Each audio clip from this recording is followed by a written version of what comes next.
Eu ainda lembro do som do vento naquela noite. Era um vento cortante, frio, que parecia sussurrar pelos galhos secos da estrada de terra. Dirigia sem destino, ou pelo menos é o que eu dizia a mim mesma, mas no fundo eu sabia que algo estava errado. Quando o telefone tocou e ouvi a voz trêmula de uma mulher desconhecida dizendo que encontraram uma moça caída perto da rodovia velha respirando mal, algo dentro de mim congelou. A descrição era vaga, mas o nome que ela murmurou, Helena, me fez perder o ar. Meu corpo reagiu antes da razão. Virei o volante e acelerei, deixando o farol iluminar aquele caminho que conhecia desde criança. Era a estrada onde costumávamos brincar, a mesma que levava à fazenda abandonada do nosso avô. Nunca pensei que voltaria ali, e muito menos por isso. O cheiro de barro úmido e gasolina me acompanhava quando estacionei. 2 carros de polícia, uma ambulância com as luzes piscando e um grupo de curiosos formavam um círculo tenso em torno de algo no chão. Desci devagar, como quem pisa num campo minado. A médica de plantão tentava estabilizar uma mulher coberta de lama, o rosto machucado, os cabelos colados de sangue seco. Eu reconheci o anel primeiro, uma aliança fina, com uma pequena inscrição que eu mesma gravei quando ela casou, até o fim. A joia brilhava fraca sob a lanterna. Foi quando percebi. Era a minha irmã. Corri até ela, mas uma das enfermeiras tentou me segurar, dizendo que não era seguro, que não devíamos mexer. Não ouvi nada. Me ajoelhei ao lado do corpo pequeno, tremendo de frio, e toquei a mão dela. A pele estava gelada, mas viva. Os olhos se abriram por um segundo, turvos, e ela me reconheceu.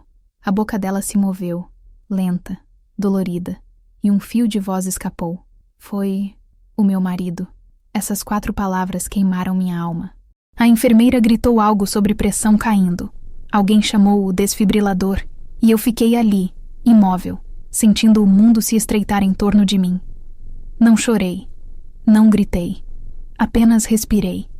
Devagar, como fazíamos no campo de treinamento, quando o comandante dizia que o pânico era o primeiro inimigo. Mas por dentro, algo se partiu. Enquanto colocavam Helena na maca, observei o rosto dela coberto de hematomas. O lábio rachado, o pescoço com marcas que nenhum acidente deixaria. A cada detalhe, a frase ecoava. Foi o meu marido. Eu me levantei lentamente com as pernas tremendo e olhei em volta. Um dos policiais me fitava com pena. Talvez soubesse quem eu era. Talvez só reconhecesse a farda mental que eu ainda carregava. Ele disse algo sobre seguir para o hospital da cidade, que iriam investigar.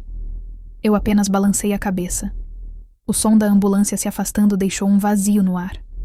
Fiquei parada ali, com a lanterna de um policial iluminando o chão encharcado. Vi marcas de pneu recentes, pegadas irregulares, como de alguém arrastado. A terra contava uma história que ninguém mais queria ver. Eu ajoelhei de novo, toquei o barro com os dedos e senti o cheiro metálico do sangue misturado à chuva. Aquilo não era um simples crime. Era uma execução mal disfarçada. E minha irmã tinha me deixado a senha de tudo. O nome do inimigo. Voltei para o carro sem olhar para ninguém. As vozes se tornaram distantes. Os flashes azuis das viaturas piscavam como relâmpagos em câmera lenta. Dirigi de volta para a cidade com as mãos firmes no volante e a mente em guerra. Cada lembrança de Helena voltava como um golpe. O sorriso no dia do casamento. A mensagem que mandou 2 meses antes, dizendo que as coisas estavam tensas em casa, mas tudo se resolveria. A forma como evitava olhar nos meus olhos nas últimas reuniões de família. Eu devia ter visto. Eu devia ter percebido. Quando o relógio marcou 00:30, cheguei em casa. A rua estava deserta, e a luz do poste piscava como se o tempo tivesse decidido brincar comigo. Subi as escadas devagar, tirei o casaco e encarei o corredor escuro até o fim, onde havia uma porta que eu não abria há anos. Atrás dela, o armário militar. Aquele armário que um dia simbolizou tudo o que eu era. Força, dever, disciplina. E também tudo o que eu havia jurado deixar para trás. Por um momento, fiquei parada diante dele, com a mão na maçaneta. A lembrança de Helena sangrando na vala me atravessou de novo, e percebi que não havia escolha. Quando abri, o cheiro familiar me atingiu. Óleo de arma, couro, ferro frio. Cada medalha ali dentro parecia me observar, pedindo para voltar à ativa. No fundo, Uma caixa de madeira guardava os objetos que eu disse que nunca mais tocaria. Minha pistola, desmontada em partes, e um caderno com nomes, códigos, números de telefone. Toquei o metal e senti o passado acordar. Peguei o celular. O número ainda estava memorizado, mesmo depois de tantos anos. Ele atendeu no segundo toque. A voz rouca, cansada, mas reconhecível. Capitã? Não precisei explicar. Houve uma pausa, um suspiro, e então ele disse apenas: onde e quando? Desliguei. Olhei para o armário aberto, para o reflexo do meu rosto no espelho gasto, e percebi algo que não sentia há muito tempo. Calma. Uma calma perigosa, fria, a que antecede o movimento. Voltei à sala e sentei no chão. Peguei o celular de novo, abri as últimas mensagens da minha irmã e reli cada uma. As entrelinhas agora faziam sentido.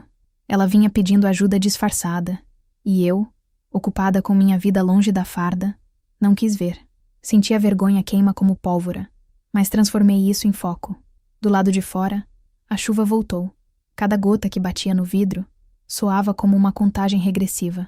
Levantei, fui até a cozinha e preparei café forte, o mesmo que tomávamos nas missões noturnas. Precisava ficar desperta. Na mesa, abri um mapa antigo da região. Marquei a estrada onde a encontraram, o hospital e a casa do marido. Um empresário local com sobrenome que aparecia demais em manchetes sociais. Um homem que parecia intocável. Enquanto o vapor do café subia, peguei uma caneta e escrevi 3 palavras no canto do mapa. Ele não vai fugir. Dobrei o papel, guardei no bolso e fechei o armário com um estalo seco. Naquela noite, antes de deitar, olhei pela janela e vi o reflexo pálido da minha própria sombra no vidro. A mulher que me encarava não era mais civil, nem irmã, nem espectadora. Era uma soldado de volta ao campo de batalha. Mas dessa vez, o inimigo não estava em outra nação. Ele dormia em uma casa confortável, a poucos quilômetros dali, achando que o mundo continuava a girar do mesmo jeito. Deitei, mas não dormi. Passei horas ouvindo o som da cidade adormecida, sentindo o peso do dever antigo voltando a pulsar nas veias. E quando o primeiro raio de sol entrou pela janela, eu já sabia exatamente o que fazer. No exército, nos ensinam que cada missão começa com uma única ordem. Clara, direta, inegociável. A minha era simples: descobrir, provar e punir. E foi ali, entre o silêncio e a aurora, que tudo começou de novo. Passei a manhã seguinte como quem vive em 2 realidades ao mesmo tempo: o corpo presente, os gestos automáticos, e a mente em outro lugar, onde tudo era estratégia e lembrança. O telefone tocava sem parar. Colegas do hospital, policiais pedindo minha declaração, vizinhos curiosos querendo saber se era verdade o que tinham ouvido na rádio. Eu não atendi nenhum. Permaneci sentada diante do armário aberto, com a xícara fria de café esquecida na mão, olhando para o passado que agora respirava de novo dentro da minha casa. Cada objeto ali tinha um peso simbólico, uma história que eu tentei sepultar junto com o uniforme. As botas, ainda cobertas de poeira do último exercício em Caatinga. O coldre que carrego comigo desde o curso de formação, riscado com as iniciais A.L., que gravei com um canivete quando achei que o tempo não seria suficiente para deixar marca em mim. E o distintivo, o mesmo que um dia entreguei ao comandante quando pedi dispensa temporária, jurando que jamais voltaria àquela vida. Mas era impossível fugir daquilo. Tudo o que aprendi, todo o autocontrole, a disciplina, a forma de observar detalhes e planejar sem emoção, era parte do que eu era, e agora seria minha única arma. Respirei fundo e comecei a organizar o conteúdo do armário como se estivesse em missão. Sobre a cama, alinhei cada item que poderia ser útil. Documentos antigos, meu relógio tático, o caderno preto de anotações e o contato de um homem que eu não via há 5 anos, o Sargento Esteves. Ele sempre dizia que a farda nunca sai da pele, só adormece. Naquele dia, entendi o que ele queria dizer. Enquanto separava tudo, percebi o quanto o tempo havia passado. Meus reflexos não eram mais os mesmos, mas minha mente seguia afiada. Peguei o caderno e o abri na primeira página, onde com minha letra firme havia uma frase sublinhada em tinta azul: "Não se combate o mal com raiva, mas com precisão."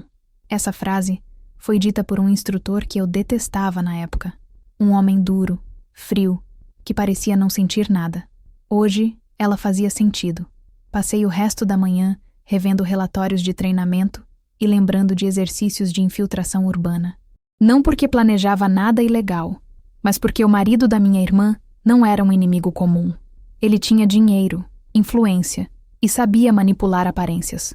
Eu precisava de tática, não de desespero. Ao meio-dia, vesti uma calça jeans escura, camiseta preta e prendi o cabelo em um coque baixo, o mesmo de quando servia. Peguei o carro e dirigi até o armazém desativado onde ficava o antigo campo de instrução da nossa unidade. As portas de metal estavam enferrujadas, mas a fechadura era a mesma. Usei uma chave reserva que mantive mais por instinto do que por propósito. O cheiro de ferrugem e poeira me atingiu de imediato, junto com uma memória quase física do som das botas batendo no chão de cimento. Caminhei até o canto onde costumávamos guardar os equipamentos e encontrei uma velha caixa de madeira coberta por lona. Dentro, parte da minha antiga vida. Cordas, lanternas, mapas e, embrulhado em tecido oleado, o rádio comunicador que Esteves e eu usávamos em missões de reconhecimento. Passei os dedos pelo botão de volume e testei a bateria. Morta, claro. Mas o simples toque no aparelho reacendeu um tipo de confiança que eu não sentia desde meus dias de campo. Era como se cada lembrança do serviço me devolvesse um fragmento de mim mesma. Aquela mulher que nunca se curvava diante do medo. Do lado de fora, o sol já começava a descer, quando ouvi o ronco de um motor conhecido, o som de uma moto. E então, ele apareceu, Esteves, com o mesmo semblante cansado e o mesmo olhar analítico. O tempo o havia deixado mais grisalho, mas o porte continuava imponente. Ele desceu da moto e me olhou por alguns segundos antes de falar. Achei que nunca mais fosse te ver mexendo nessas coisas. Eu fechei o rádio e respondi seca. Achei que nunca mais fosse precisar. Ele não perguntou nada sobre Helena de imediato. Apenas acendeu um cigarro e esperou. Sabia que eu falaria quando estivesse pronta. E eu falei. Contei tudo. A ligação, a vala, o sussurro, o estado dela no hospital. Cada detalhe saía da minha boca com uma frieza ensaiada, mas por dentro eu sentia o coração batendo num ritmo irregular. Quando terminei, ele jogou o cigarro no chão e pisou firme. Então é isso, disse. O marido dela. Assenti. Tem certeza? Tenho o suficiente para saber que foi ele. O resto eu vou provar. Ele ficou em silêncio por um momento, olhando para o horizonte através da porta aberta do galpão. Depois disse apenas: então vamos fazer isso do jeito certo. Essas palavras soaram como um comando. Do jeito certo significava planejamento, informação, paciência, nada de impulso. E também significava que ele estava comigo. Voltamos para dentro do armazém. Ele tirou uma mochila da moto e colocou sobre a mesa. Dentro havia um notebook, alguns cabos, um pendrive e uma pasta. Trabalhos paralelos, disse, com um meio sorriso. Esteves nunca se aposentou completamente. Enquanto eu tentava reconstruir uma vida civil, ele mergulhou no submundo das investigações particulares, fazendo o que o exército ensinou, mas por conta própria. Tenho acesso a bancos de dados e sei puxar informações que não deveriam estar disponíveis. Me dá o nome completo dele. Anotei em um pedaço de papel. Eduardo Albuquerque Mota. Ele olhou o nome e soltou um assobio baixo. Esse homem tem amigos grandes. Eu sei. Então a gente vai precisar de cuidado. Enquanto ele digitava, eu observava o movimento das mãos dele. Precisas, rápidas, seguras. A tela piscou, mostrando registros de empresas, propriedades, contas bancárias. O nome de Eduardo aparecia ligado a 3 CNPJs e a uma cooperativa de segurança privada. Típico, murmurou Esteves. Um covarde que se esconde atrás de seguranças e dinheiro sujo. Mas o que me chamou a atenção foi outro nome, menor, escondido entre os documentos. Helena Albuquerque Mota. O CPF dela aparecia como sócia em uma empresa recém-aberta, criada 1 mês antes do acidente. Esteves olhou para mim. Ela sabia. Ou ele usou o nome dela. Assenti devagar. A raiva, antes contida, começou a se acumular. Helena nunca foi boa com números, nem com contratos. Se o nome dela estava ali, era porque ele precisava dela para algo. E agora, com ela em coma, talvez quisesse apagar vestígios. Passei as mãos no rosto, tentando organizar o turbilhão de pensamentos. Preciso ver ela, disse. Nem que seja por 10 minutos. Esteves apenas balançou a cabeça.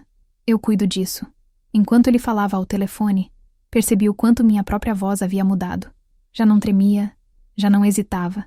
Era como se a antiga tenente dentro de mim tivesse retomado o comando. Peguei um pedaço de pano, limpei as botas e as calcei. O peso delas me pareceu familiar, quase reconfortante. No final da tarde, o sol atravessava as frestas do galpão, projetando linhas douradas sobre o chão.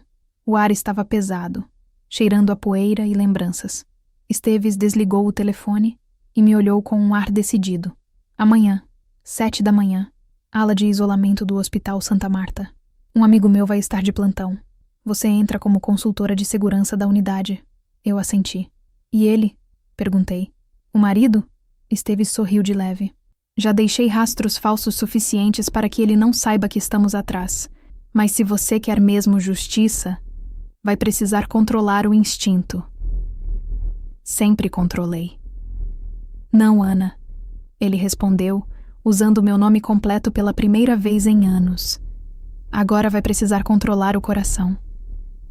Não respondi. Apenas fechei o armário, tranquei o galpão e caminhei em direção ao carro. O som do portão batendo ecoou como um tiro. Quando olhei para trás, vi o vulto de Esteves parado à porta, o rosto iluminado pela luz dourada do fim do dia. Ele levantou a mão num gesto silencioso de respeito, o mesmo que fazíamos antes das missões. Respondi com um aceno curto e entrei no carro. A cidade parecia outra quando voltei. As luzes dos postes criavam sombras longas nas calçadas molhadas. No rádio, a notícia sobre o ataque à jovem empresária Helena Mota repetia as mesmas frases vazias. A polícia investiga todas as hipóteses. O marido está colaborando com as autoridades. Colaborando. Eu quase ri. Ao estacionar em frente à minha casa, fiquei alguns minutos parada com o motor ligado. O reflexo do painel iluminava minhas mãos, e nelas eu via o símbolo do que eu sempre fui. Alguém que resolve no silêncio, que não implora por justiça, que constrói o próprio caminho até ela. Desliguei o carro e entrei. A casa estava escura, silenciosa, o armário trancado, mas algo dentro de mim já estava desperto. Impossível de adormecer. Fui até a cozinha, preparei uma refeição simples e sentei na mesa com o caderno aberto. Escrevi a data, sublinhei o nome dele, e abaixo deixei um espaço em branco. Um espaço que em breve seria preenchido com fatos, provas, movimentos. Antes de dormir, olhei novamente para o celular. Nenhuma ligação do hospital. Nenhuma novidade. Apenas o vazio que precede a ação. Fechei os olhos e me deixei cair num sono leve, treinado, de quem dorme pronta para acordar com o menor som. No meio da madrugada, despertei sem saber por quê. A lua atravessava a janela e iluminava o armário fechado. Por um instante, achei que tivesse ouvido Helena me chamar. Ana! O som pareceu real. Levantei e encostei a mão na madeira fria. O armário parecia pulsar, vivo, como se abrigasse não apenas lembranças, mas o próprio chamado do dever. E eu entendi, sem precisar de mais sinais. A missão já havia começado, e o próximo passo seria dado ao amanhecer. O dia amanheceu com uma claridade pálida, quase sem cor, dessas que não anunciam esperança, apenas o início de algo inevitável. Eu acordei antes do despertador, como fazia nos tempos de serviço ativo. O corpo se movia por instinto. Banho frio, café forte, movimentos medidos. Na mesa, o caderno preto aberto mostrava a última linha escrita na noite anterior. Amanhã começa. Fiquei olhando aquelas 2 palavras por longos minutos, como se elas tivessem peso físico. Em volta, o silêncio da casa parecia observar cada gesto meu. Quando terminei o café, vesti uma jaqueta escura, prendi o cabelo e peguei o carro. O hospital ficava a 40 minutos dali e a estrada estava quase vazia. O rádio, desligado. O único som era o motor e o vento cortando o vidro. Cheguei antes do horário combinado. O prédio do Hospital Santa Marta se erguia cinza e imponente diante de mim, com aquela atmosfera impessoal que os hospitais têm. Cheiro de desinfetante, passos apressados e olhares que evitam se encontrar. Estacionei longe da entrada principal e esperei. Às 7 em ponto, o farol de uma moto piscou 2 vezes. Era Esteves. Ele parou ao meu lado e tirou o capacete. O olhar era o mesmo da véspera, firme, discreto, mas havia algo diferente no modo como me observava. Uma mistura de preocupação e respeito. Sem dizer nada, entregou-me um crachá provisório com meu nome e o selo da empresa de segurança terceirizada. Usa isso. O supervisor de plantão é meu conhecido. Vai te deixar passar como consultora técnica. Entramos juntos, fingindo discutir protocolos de segurança. O hospital estava em seu ritmo frenético habitual, o que jogava a nosso favor. Corredores longos, ruídos de macas, vozes abafadas em interfone. A ala de isolamento ficava no 3º andar, e cada passo até lá me pesava como se eu estivesse caminhando para dentro do passado. Quando finalmente chegamos à porta do quarto de Helena, meu coração acelerou, não de medo, mas de uma raiva surda que eu tentava controlar. Esteves ficou no corredor, de vigia. Entrei sozinha. A luz do quarto era fria, cortante. Helena estava ali, pálida, o rosto coberto de hematomas amarelados, o corpo imóvel entre fios e máquinas que piscavam em ritmos compassados. Fiquei parada por um tempo, apenas observando. Era difícil reconhecer nela a mulher vibrante, que um dia riu alto, que dançava com os olhos fechados nas festas de família. Agora, o som do monitor cardíaco era a única prova de que ainda existia vida. Sentei na cadeira ao lado da cama e toquei levemente a mão dela. Estava quente, o que me deu um alívio breve e doloroso. "Tô aqui, Lena", murmurei. Dessa vez eu cheguei. Enquanto falava, reparei em pequenos detalhes. As flores artificiais na mesa, o vidro de perfume importado que não era dela, a bolsa de grife repousando sobre a poltrona. Sinais da presença recente de alguém que queria manter as aparências. Tudo ali cheirava a encenação. No prontuário, o nome do acompanhante autorizado, Eduardo A. Mota. Claro, o marido havia dado a entender que ela caiu, que bateu a cabeça ao tentar consertar algo. Mentira mal ensaiada. Fotografei discretamente os hematomas visíveis, a pulseira de identificação, e guardei as imagens no meu celular. Precisava de provas. Antes de sair, deixei um bilhete dobrado no bolso do casaco dela. Nada escrito. Apenas um desenho que só nós duas entenderíamos. O contorno de uma âncora. Era nosso símbolo desde crianças, o que usávamos para dizer uma à outra aguenta firme. No corredor, Esteves me observava atento. "Viu o que precisava ver?" perguntou. Assenti. "Ela está viva, mas frágil, e ele ainda circula livre." "Já confirmei", disse ele mexendo no celular. "Saiu do país ontem à noite. Disse que ia a uma conferência no Uruguai. Fuga disfarçada. Possivelmente, mas a gente não vai agir como amador. Vamos entender primeiro o jogo dele." Voltamos para o carro e ali dentro montamos o que chamei de mapa de guerra doméstica. O alvo era um homem com dinheiro, influência e a frieza de quem acredita que nada pode tocá-lo. Helena era apenas a ponta visível de uma teia maior. Eu via isso no padrão das empresas, nas transferências bancárias que Esteves havia rastreado e na pressa com que tudo foi silenciado. "Isso aqui não é só violência doméstica, Ana. Tem lavagem, tem esquema." Passei os olhos nas folhas e senti a náusea subir. Ele não apenas a agrediu, ele quis se livrar dela. Esteves concordou com a cabeça e a transformou em um fantasma legalmente conveniente. Se ela morrer, herança dele. Se sobreviver, invalidez e silêncio. Ficamos ali por um tempo, sem falar. O barulho distante das sirenes era o único som entre nós. Em certo ponto, ele me olhou com seriedade. "Você sabe que se continuar, não vai poder recuar. Vai ter gente grande no caminho." Respondi sem hesitar.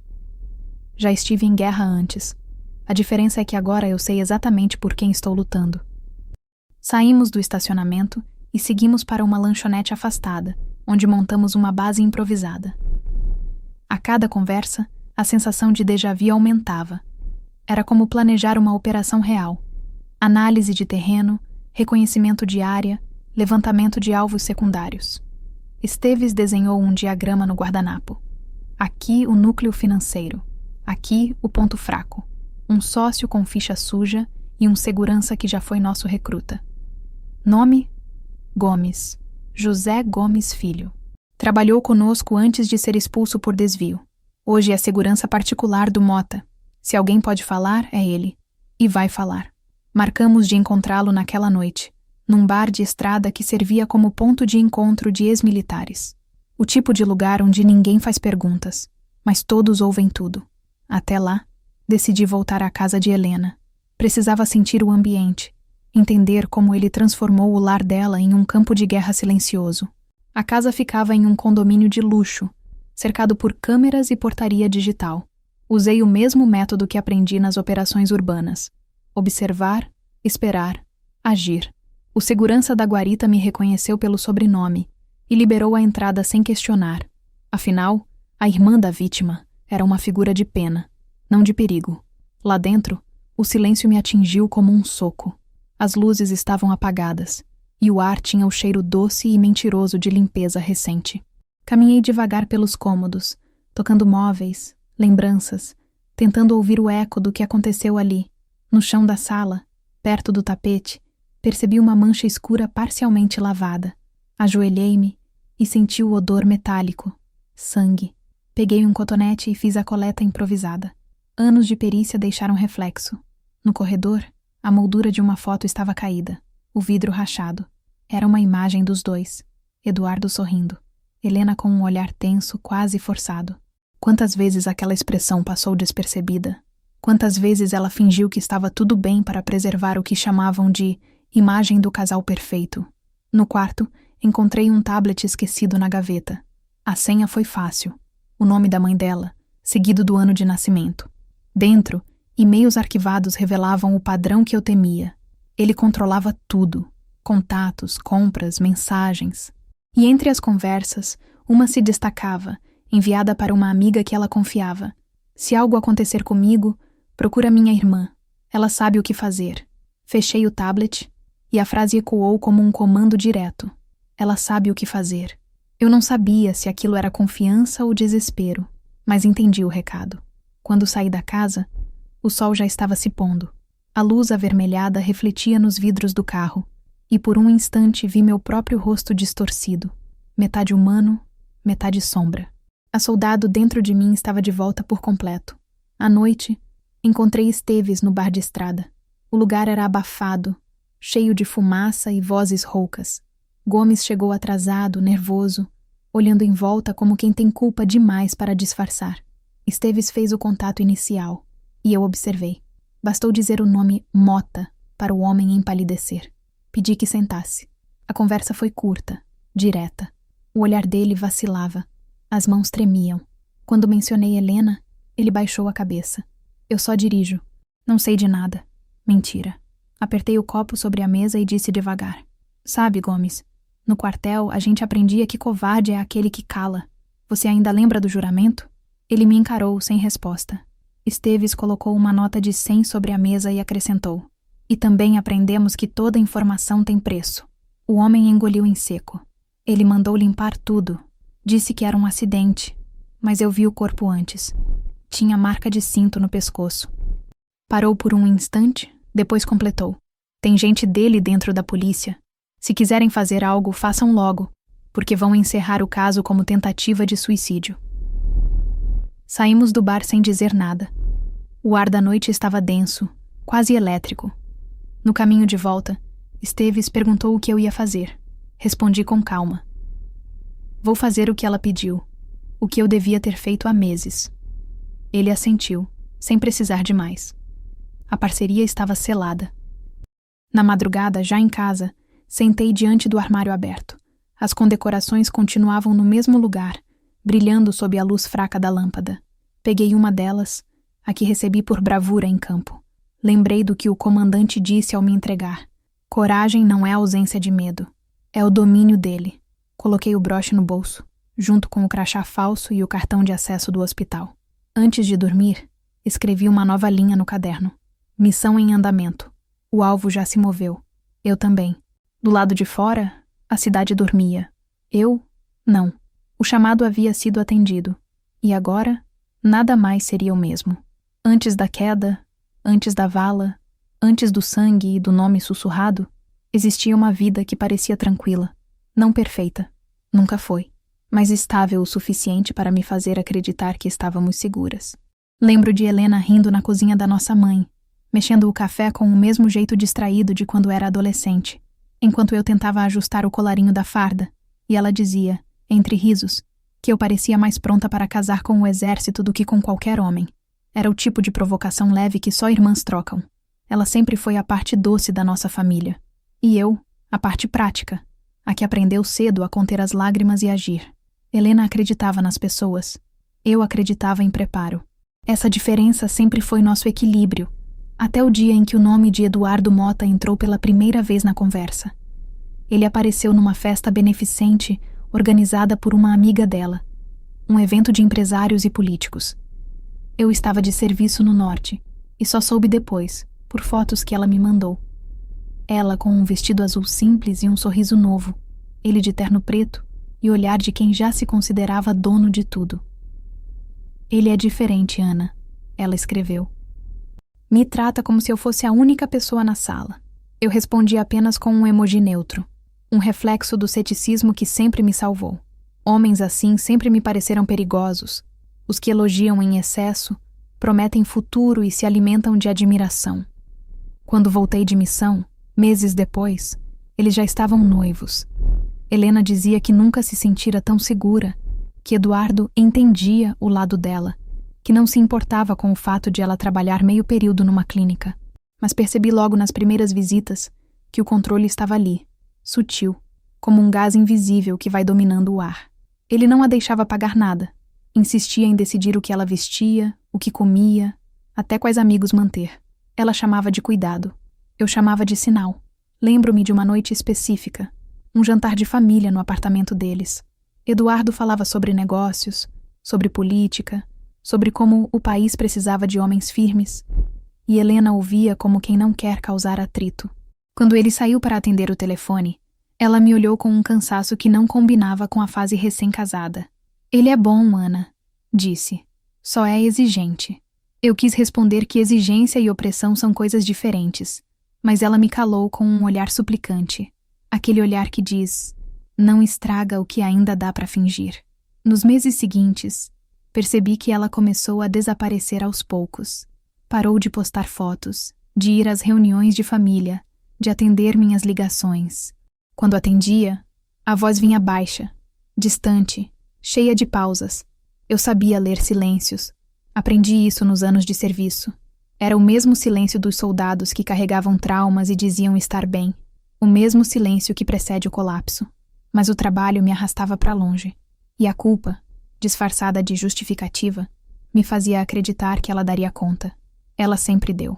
Foi só no aniversário da nossa mãe, 2 anos depois, que notei o quanto a vida dela havia encolhido. Ela chegou atrasada, o rosto pálido, as mãos inquietas. Eduardo não veio.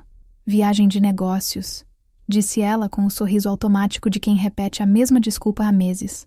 Quando a abracei, senti o cheiro de perfume caro e um tremor que não combinava com o corpo dela. Perguntei se estava tudo bem. Ela respondeu sim, mas desviou os olhos. No estacionamento, vi a marca roxa no pulso. Disse que era do cachorro que puxou demais a coleira. Eu não insisti.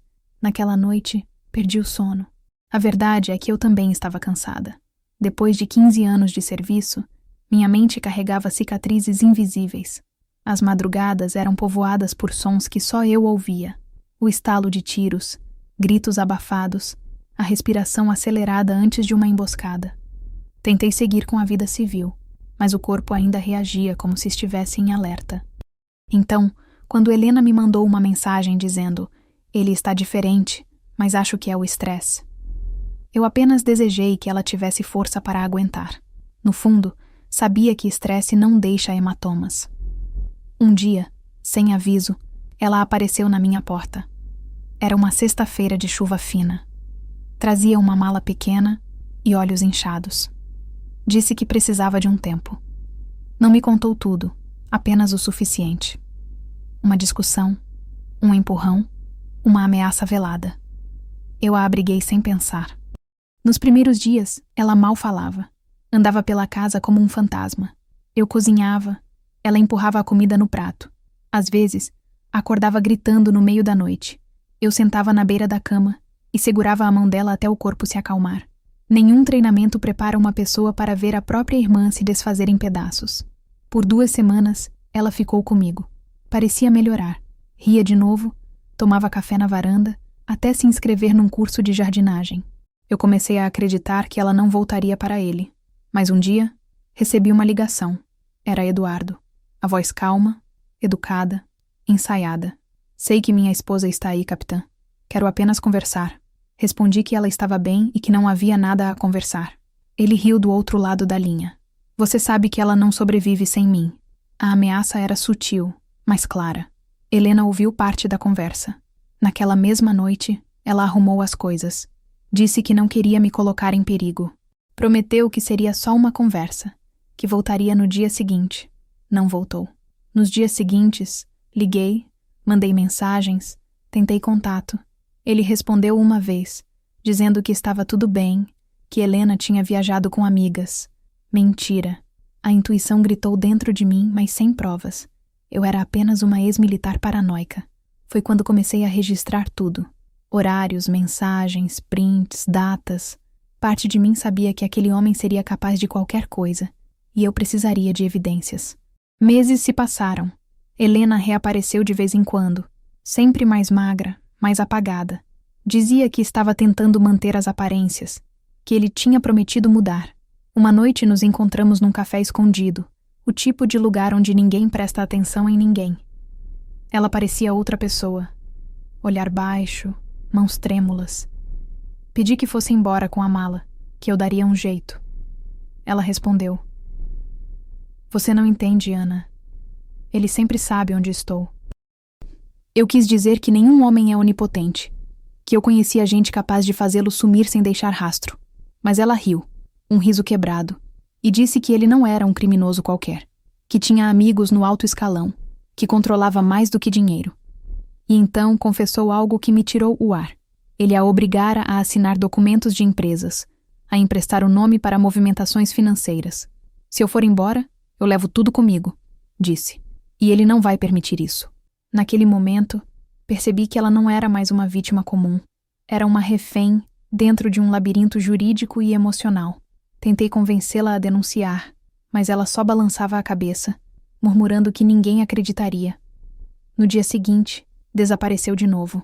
Voltei a encontrá-la semanas depois, no hospital, inconsciente, com o corpo destruído e a voz reduzida a um sussurro. E aí tudo fez sentido. O medo, o silêncio, as tentativas de esconder as marcas. A guerra dela era doméstica, mas travada com a mesma crueldade de qualquer campo de batalha.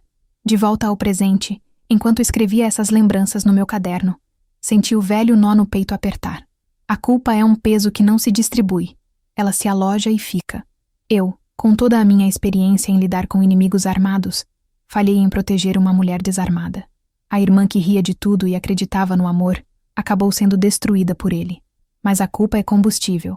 Fechei o caderno e olhei para a parede onde pendurei o mapa de investigação. As fotos, os nomes, as linhas vermelhas. Helena era mais que um caso. Era minha missão. O treinamento militar ensina que toda operação começa com reconhecimento, análise, execução. Eu já havia passado pelo reconhecimento. A análise estava em curso. Faltava a execução. Enquanto o relógio avançava, revi mentalmente cada momento da vida dela, não como recordações, mas como pistas. O vestido azul, o primeiro anel, a empresa em nome dela, a casa comprada às pressas, os amigos que sumiram. Cada detalhe formava uma rede de controle e premeditação. Eduardo não agia por impulso. Ele planejava, e isso o tornava vulnerável, porque quem planeja demais deixa rastros. Ao final da noite, decidi visitar o antigo instrutor de Helena na clínica onde ela trabalhou. Um homem simples, ex-enfermeiro militar. Talvez tivesse visto algo, ouvido algo. Ele me recebeu com cautela, como quem não queria se envolver. Quando mencionei o nome de Eduardo, o olhar dele endureceu. Esse homem veio aqui uma vez. Queria cópias dos prontuários dela, alegando que era para um seguro. Tinha documento e tudo.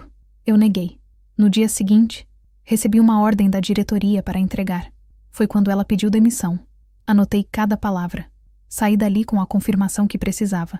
Eduardo não apenas a vigiava, ele limpava rastros antes mesmo de cometer o crime. E se fez isso com a vida dela, faria o mesmo com a morte. Voltei para casa e, antes de dormir, escrevi uma última frase no caderno, logo abaixo do nome dele. A guerra dela começou em casa. A minha começa agora. Apaguei a luz, mas não o pensamento. Cada lembrança, cada falha, cada omissão minha se transformava em uma arma silenciosa. E eu sabia exatamente para onde apontar. O retorno ao hospital não foi apenas uma visita, foi o início de uma operação. Quando estacionei o carro em frente ao portão de ferro, senti o mesmo frio no estômago que antecedia as missões fora do país. Aquela mistura de disciplina e instinto que me fazia ver o mundo em detalhes. O porteiro distraído, a câmera girando em intervalos de 7 segundos, o som dos passos ecoando no saguão. O Hospital Santa Marta tinha se tornado o campo de batalha invisível de uma guerra pessoal. A diferença era que ali o inimigo vestia paletó, dava entrevistas e sorria para câmeras. Helena continuava em coma, e o tempo era o inimigo silencioso. Enquanto ela dormia presa a tubos, Eduardo se movimentava com a frieza de quem acredita ter apagado todos os rastros. Mas eu estava viva, e o que ele não sabia é que soldados treinados aprendem a operar no escuro. Encontrei Esteves na cafeteria do hospital, com a postura habitual de quem nunca relaxa completamente. Ele lia um jornal, mas o olhar estava em todos os cantos. Quando me sentei, ele empurrou discretamente uma pasta em minha direção. Dentro, fotos, transcrições de conversas telefônicas, cópias de contratos e uma lista de nomes, secretárias, advogados, um primo distante que cuidava das empresas. Tudo gente dele, disse, sem levantar a voz.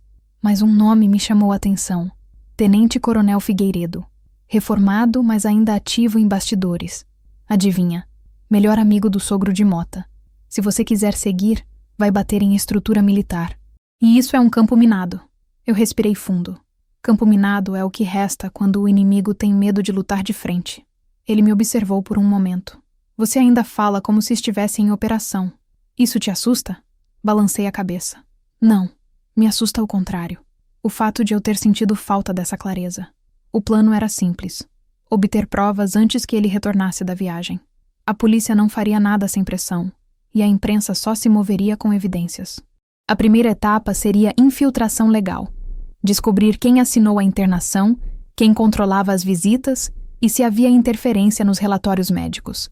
Parecia burocracia, mas na prática era a trincheira. Subimos juntos ao 3º andar.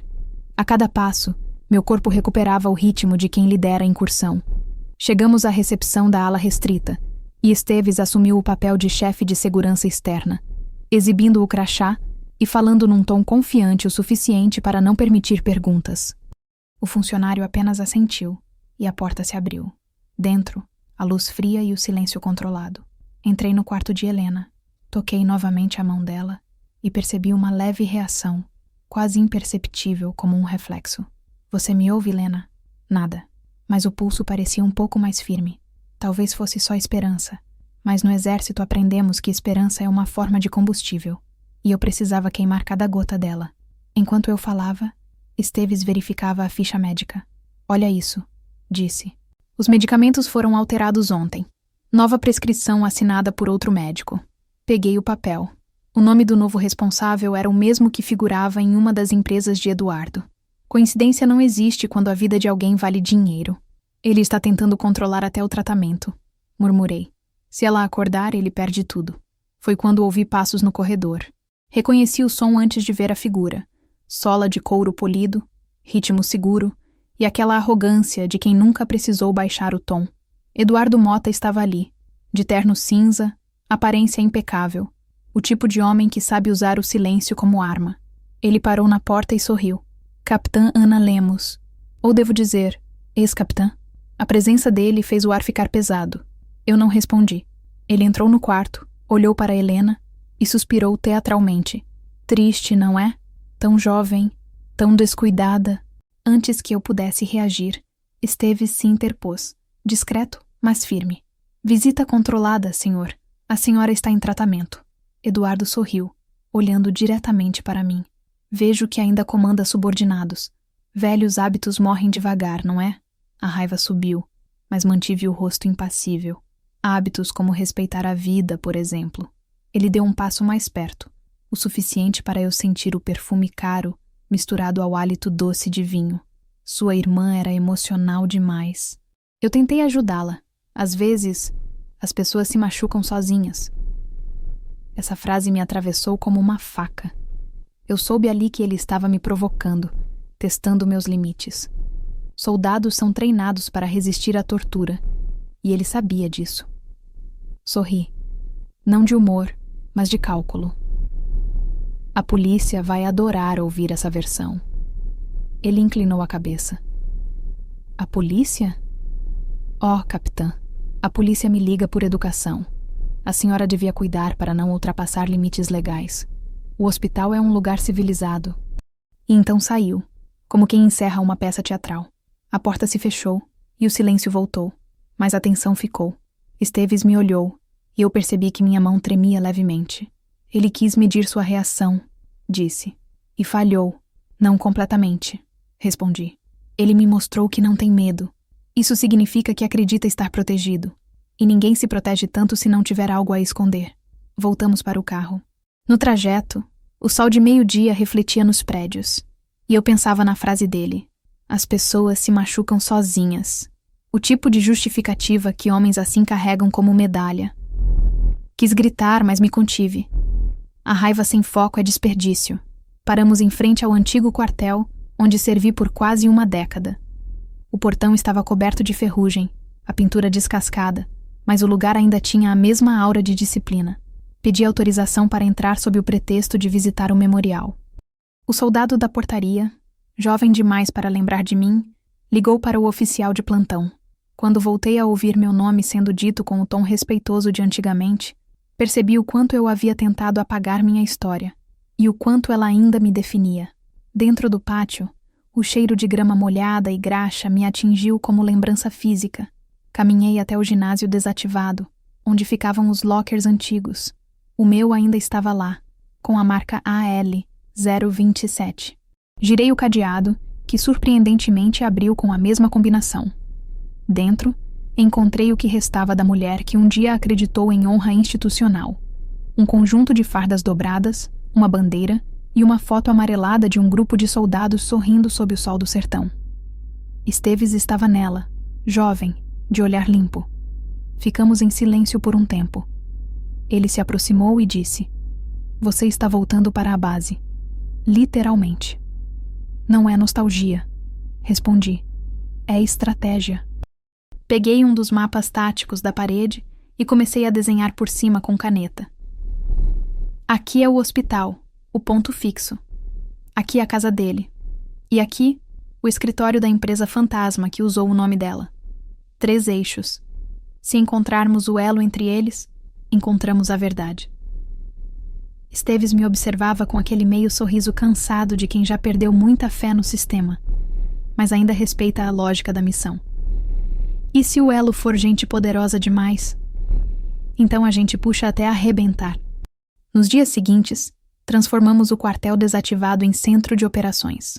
Trouxe um notebook, um mapa ampliado da cidade e comecei a conectar informações. Usei técnicas antigas de vigilância, horários, padrões de movimento, registros de carros. Esteves conseguiu acessar câmeras próximas ao hospital, imagens borradas, mas suficientes para identificar o carro de Eduardo chegando de madrugada, 3 dias antes de ele viajar. "Ele esteve aqui antes do ataque", disse eu, observando o vídeo. "Pode ter manipulado os sistemas, trocado algo, instruído alguém." Enquanto anotava, senti a tensão antiga voltar. Não a do medo, mas a da precisão.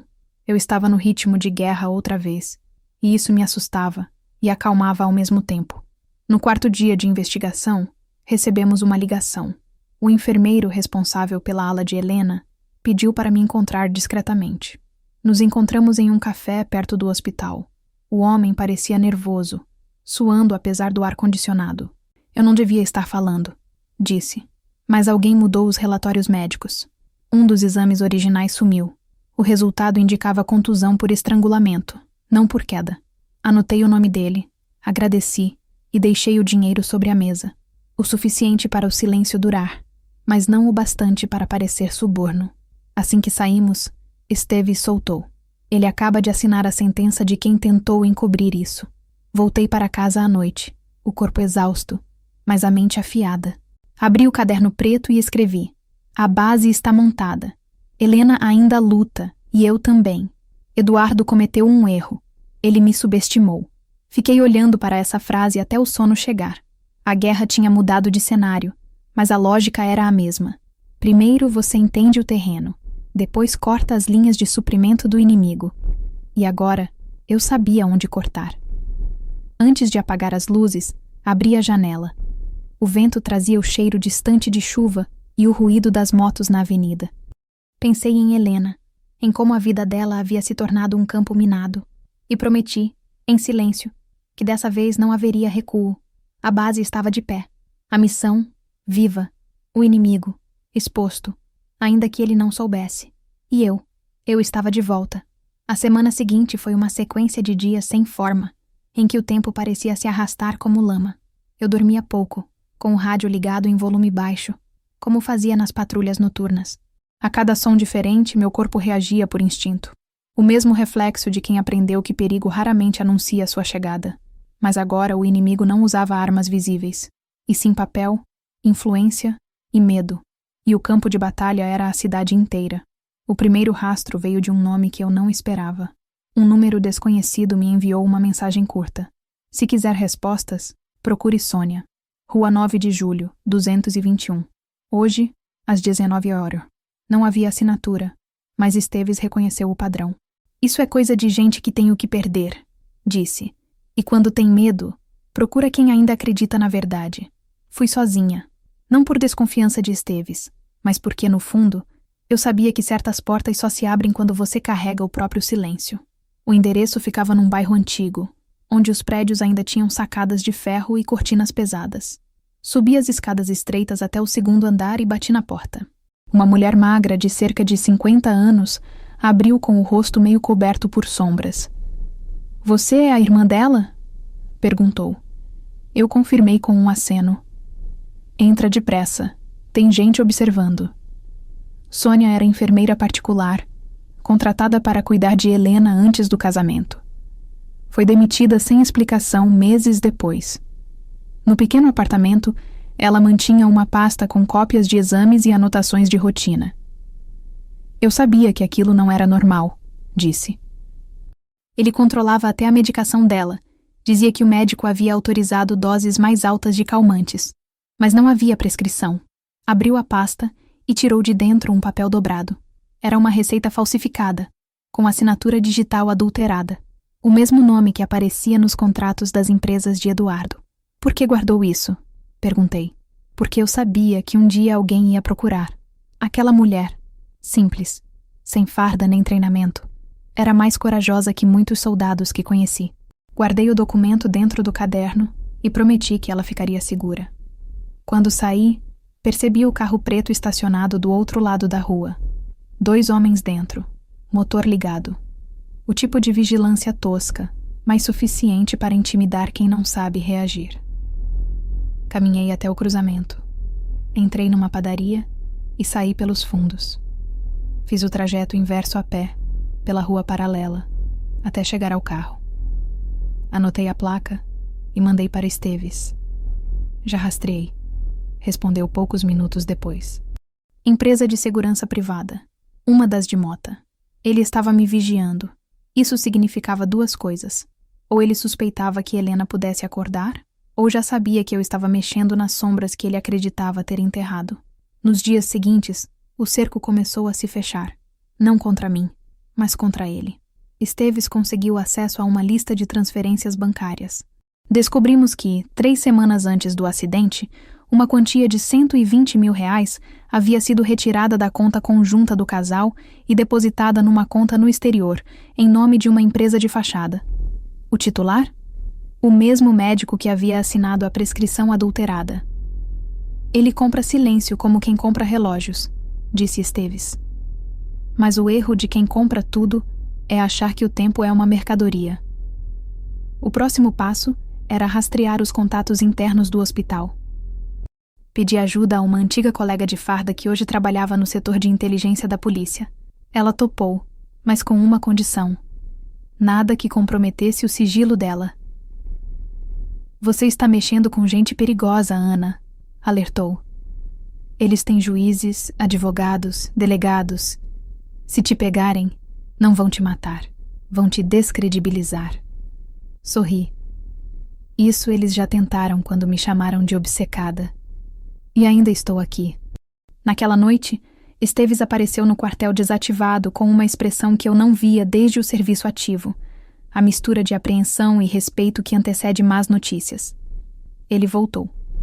Eduardo havia retornado da viagem antes do previsto, e a primeira coisa que fez foi solicitar acesso irrestrito à ala de isolamento de Helena, alegando ser responsável legal. Se ela acordar, vai tentar falar, e ele não pode permitir isso. Corremos para o hospital. O médico de plantão, tenso, confirmou que o marido havia passado parte da tarde ao lado dela. Não fez nada demais, disse. Só ficou sentado, olhando. Mas o olhar de um homem assim é ação suficiente. Pedi para ver as câmeras internas. As imagens mostravam ele ao lado da cama, segurando a mão dela, falando algo que os microfones não captaram. No final, inclinou-se sobre o rosto dela e sussurrou algo no ouvido antes de sair. Fiquei parada diante da tela, observando aquele gesto. Era quase íntimo, mas havia algo de ameaça ali. Um código silencioso de poder. O que você acha que ele disse? Perguntou Esteves. Talvez nada, ou talvez tudo. Alguns monstros não precisam de palavras. Na manhã seguinte, voltei sozinha ao hospital. O enfermeiro que me ajudava disse que Helena apresentara uma leve melhora. Pequenos movimentos involuntários. A esperança veio misturada com medo. Se ela despertasse, seria o fim dele. E isso significava que a contagem regressiva havia começado. Decidi antecipar os passos. Passei o dia revisando os dados das empresas. Descobri um padrão. Cada uma delas estava registrada em nome de uma mulher diferente, todas com sobrenomes alterados e datas de nascimento semelhantes. Funcionárias inexistentes, laranjas criadas para mascarar transações. O nome de Helena era apenas mais um entre muitos. A diferença é que ela começou a desconfiar, e pagou por isso. Quando contei a Esteves, ele apenas murmurou: então o que você tem aí não é um crime doméstico, é um esquema de lavagem, e se for isso, você acabou de virar uma ameaça. No dia seguinte, percebi que a porta do meu apartamento havia sido forçada. Nada roubado, nada quebrado, apenas um aviso, um vaso deslocado, uma gaveta aberta, um perfume trocado de lugar. Senti o cheiro da invasão, aquele tipo de mensagem muda que diz: sabemos onde você mora. Liguei para Esteves. Sem rastros digitais, ele disse. Eles só querem que você saiba que estão vendo. Em resposta, fiz o que o treinamento sempre ensinou. Fechei o círculo. Troquei de chip, mudei rotas, usei carros de aplicativo diferentes e evitei rotina. Deixei o apartamento e voltei a dormir no quartel desativado. A cada noite, revia as anotações e construía uma linha temporal. O dia em que ela desapareceu, o horário em que o carro dela foi visto pela última vez, o momento em que o telefone de Eduardo ficou inativo por 5 horas consecutivas. Nada se encaixava como coincidência. E foi no cruzamento desses horários que apareceu a peça que faltava. Uma ligação feita do celular dele para um número registrado no nome de um motorista da empresa de segurança. Liguei para o número. Ninguém atendeu. Mas 1 hora depois recebi uma mensagem. Pare de procurar. Era tarde para parar. Na sexta-feira, decidi agir. Fui até o hospital com uma desculpa simples: entregar documentos ao setor administrativo. Carregava comigo uma mini câmera presa no bolso do casaco e um pendrive criptografado. Consegui acesso à sala onde arquivavam os registros digitais de entrada e saída de visitantes. Lá estavam as provas. No dia do acidente, o cartão de visitante de Eduardo foi usado 2 vezes, de manhã para entrar e novamente à noite, após o horário permitido. O intervalo, 4 horas, o suficiente para planejar uma emboscada, simular uma fuga e desaparecer com os vestígios. Copiei tudo e guardei o pendrive no forro do casaco. Ao sair, vi o reflexo dele no vidro do corredor. Eduardo estava ali, outra vez. Falava ao telefone, tranquilo, como se o mundo inteiro ainda lhe pertencesse. Quando me viu, sorriu com a mesma frieza ensaiada. Ainda aqui, capitã? Acredita mesmo que vai salvar alguém que já está perdida? Olhei nos olhos dele e respondi. Não vim salvar ninguém. Vim documentar sua queda. Ele riu. Um riso breve, controlado.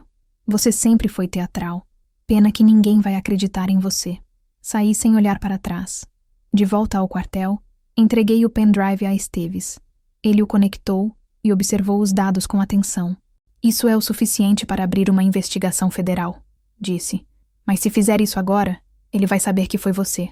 Está pronta para se expor? Olhei para o retrato antigo de Helena no meu celular. O rosto dela antes da dor, antes da sujeira. Não estou me expondo, Esteves. Estou me libertando. Ele assentiu, fechando o notebook. Então amanhã cedo levamos isso à imprensa, sem intermediários. Fiquei em silêncio. Lá fora, o vento fazia ranger as janelas do quartel, e o som lembrava os helicópteros das operações noturnas. Pensei em tudo o que havia visto. Os hematomas, o sangue no tapete, as mentiras bem ensaiadas. Rastros de sangue e mentiras. Essa era a trilha que ele deixara, achando que ninguém seguiria. Peguei o caderno e escrevi. Cada mentira tem um cheiro. O dele é de perfume caro e medo disfarçado. E fechei o livro. Porque naquela noite, eu sabia que o amanhecer seguinte traria algo maior. Talvez justiça, talvez mais perigo. Mas qualquer que fosse o resultado, ele deixara de ter o controle. A guerra tinha virado. A preparação não foi glamurosa. Não houve montagem cinematográfica de explosões ou planos mirabolantes. Foi trabalho sujo, lento, feito de pequenos atos que, somados, formaram uma coreografia calma e brutal. Se a missão fosse um corpo, eu estava costurando cada músculo, cada junta, com mãos que já sabiam onde apertar sem precisar olhar. E tudo começou com silêncio. Aquele silêncio que, mais do que esconder, concentra. Logo pela manhã, depois de uma noite de poucas horas e muitas anotações, fui ao quartel com Esteves. O lugar, desativado e esquecido, virou nosso abrigo de treino e sala de planejamento. Não havia oficiais, nem ordens escritas. Só nós dois, um mapa e uma pilha de papéis que cheiravam a café velho e determinação. Antes que qualquer coisa prática acontecesse, disse a ele o que precisava. Disciplina. Não treine apenas o corpo, falei. Treine o controle. Treine a paciência. Treine a capacidade de desligar o que dói quando for preciso. Ele me olhou como quem reconhece uma ordem de batalha e pegou a folha virada no quadro. Os exercícios foram quase rituais. Em silêncio, corremos no pátio, mas não para ganhar velocidade.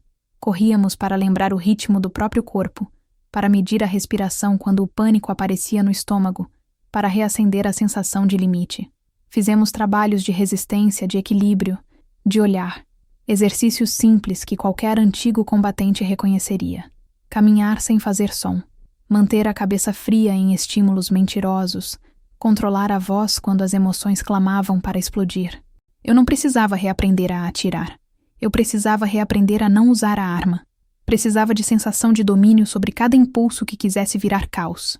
Ao mesmo tempo, a parte mental foi a mais delicada. Reuni Esteves e algumas poucas pessoas de confiança. Sônia, a enfermeira que tinha provas. Gomes, o ex-segurança que topou falar e por isso precisava de proteção. E uma amiga da delegacia que trabalhou nos bastidores com documentos. Não havia mais lugar para orgulho militar. Aquilo era rede. Em torno da mesa, cada um trouxe uma verdade crua. Documentos, anotações, gravações arriscadas. Sentamo-nos e, por horas, conversamos como quem desmonta um quebra-cabeça.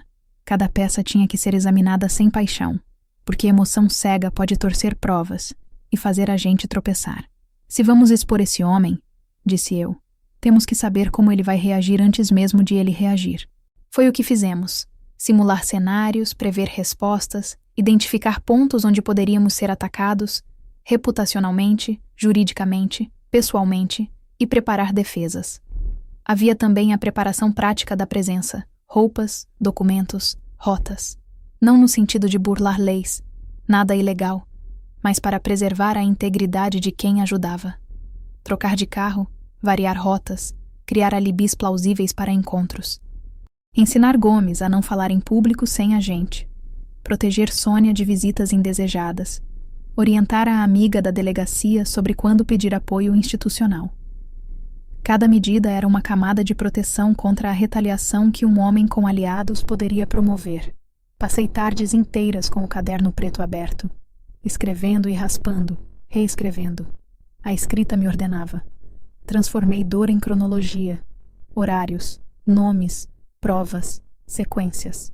Eu escrevia como se costurasse uma túnica que precisasse ficar perfeita no dia do julgamento público. Eu não queria vingança teatral. Queria denúncia irrefutável. Enquanto muitos esperam por explosões públicas, eu confiei no efeito calmamente esmagador de evidências bem apresentadas. Uma denúncia com fatos não precisa de aplauso. Ela derruba quem se apoia só em imagem. Na preparação também houve cuidado com os pequenos rituais que me davam humanidade. Sônia trouxe bolos simples que comíamos no galpão.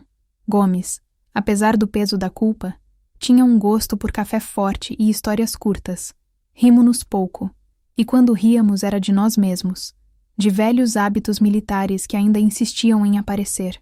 Eu comprei um vaso barato de flores artificiais e deixei no canto da mesa de trabalho. Era um sinal estético, bobo, mas necessário. Quem vive na guerra precisa de algo que não seja somente estratégia. Num nível mais sensível, treinei a voz. Parece algo pequeno, mas a voz de quem acusa tem que ser sólida. Ensaiamos falas, imagens, relatos curtos que pudessem ser narrados em entrevistas ou depoimentos, sem que eu perdesse o foco. Repeti o que diria quando encontrasse repórteres, quando estivesse diante de promotores, até quando estivesse frente a frente. E de novo, com Eduardo. Evitar choro em público não era frieza. Era proteger a história contra cortes oportunistas.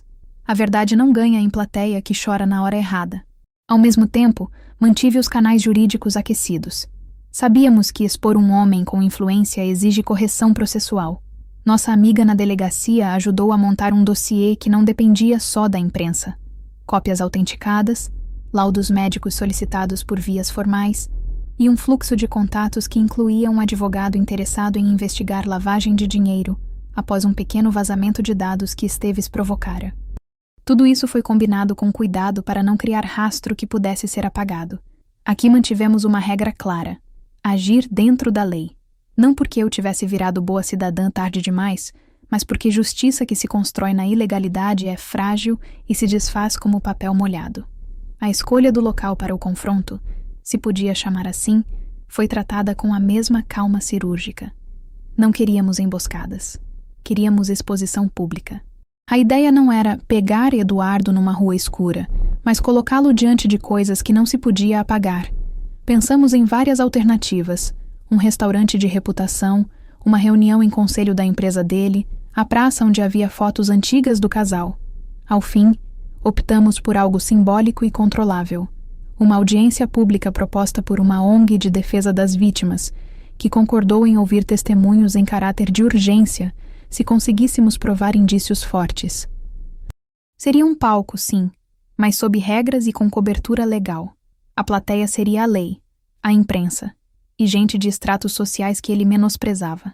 Para isso, transformamos evidências brutas em narrativa compreensível. Sônia organizou os laudos médicos. A amiga da delegacia orientou sobre cadeia de custódia. Gomes contratou discretamente um perito particular que não faria nada ilegal, apenas avaliaria a autenticidade de documentos e relações bancárias. Um laudo técnico que pudesse ser anexado. Eu escrevi o depoimento. Reescrevi. Cortei frases melodramáticas. Mantive a linha. Fatos, datas, provas. No centro, Helena. Não eu. Não a raiva. Ela, com sua história, tinha que ser o fio que unia todas as pontas. Havia ainda o preparo físico mais específico. Aprendi a andar com salto e com a mesma postura que punha quando visitava oficiais.